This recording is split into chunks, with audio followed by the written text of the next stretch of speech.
রে, তুই এখানে মন খারাপ করে বসে আছিস, টনি ওপরে মন খারাপ করে বসে আছে, তোদের দুজনের মধ্যে কি হয়েছে রে? কি আবার হবে? কিছু হয়নি। দেখ সালমা, কাল তো টনিকে এভাবে মারা উচিত হয়নি। একটা ছেলে একটা মেয়েকে প্রপোজ করতেই পারে, তারপরে তুই তোর গায়ে হাত তুলবি? সত্যি রে, আমার ভুলই হয়েছে। আমার সামনে বলে কোনো লাভ নেই। যার গায়ে হাত তুলেছিস তার সাথে ক্ষমা চেয়ে নিস। বলছি, কাল যে আমি তোমার গায়ে হাত তুলেছি, ওটা আমার উচিত হয়নি। তুমি আমাকে ক্ষমা করে দিও। ঠিক আছে, আমি তোমাকে ক্ষমা করে দিয়েছি। তাহলে এবার থেকে তুমি আমাকে ভালোবাসবে তো? না, দেখো টনি, আমি তোমাকে কোনোদিনই ভালোবাসতে পারবো না। কেন কেন ভালোবাসতে পারবে না আমাকে? দেখো, আমি তোমার কাছে অন্যায় করেছি, তাই তোমার কাছে ক্ষমা চাইতে এসেছি। তোমাকে প্রেমের প্রস্তাব দিতে আসিনি। আর হ্যাঁ, ভবিষ্যতে এরকম কথা আমাকে আর কোনোদিনও বলবে না।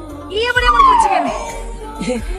আমি চাই টনি যেন চর না খায়। এই একটা চর খেয়ে যদি এত পরিবর্তন হয়, আর একটা চর মানে তো কলেজে আসাই ছেড়ে দেবে। তাই চল দুটো গার্ড করছিলাম। আমি তোমার বন্ধুকে কোনোদিনই মারবো না। শুধু তোমার বন্ধুকে মানা করে দিই, আমার পিছনে যেন না লাগে।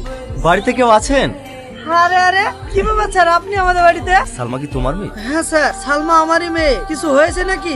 আরে না না, তেমন কিছু না। আসলে আমার ছেলে আপনার মেয়েকে খুব ভালোবাসে, তাই বিয়ের প্রস্তাব নিয়েছি। যদি আপনাদের কোনো আপত্তি না থাকে। হ্যাঁ, আপত্তি কেন থাকবে? এ তো আমাদের সৌভাগ্য।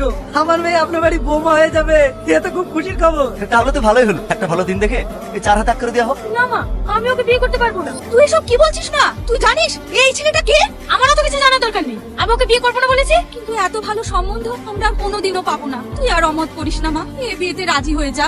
মা, তুমি আমাকে ভুল বুঝছো। আমি কাউকেই বিয়ে করতে চাই না। আমি সারা জীবন এইভাবেই থাকতে চাই। আপনার ওকে জোর করেন না। সালমা, তোমাকে একটা কথা জিজ্ঞেস করবো? আমি তোমার কাছে কি এমন অন্যায় করেছিলাম যে আমার আব্বাকে এমন ভাবে অপমান হতে হলো? আচ্ছা, তুমি কেন বিয়ে করতে চাও? আমি কি জানতে পারি? বিশ্বাস করো, আমি তোমার আব্বাকে অপমান করতে চাইনি। ও অপমান করতে চাসনি তো বিয়েতে রাজি হচ্ছিস না কেন?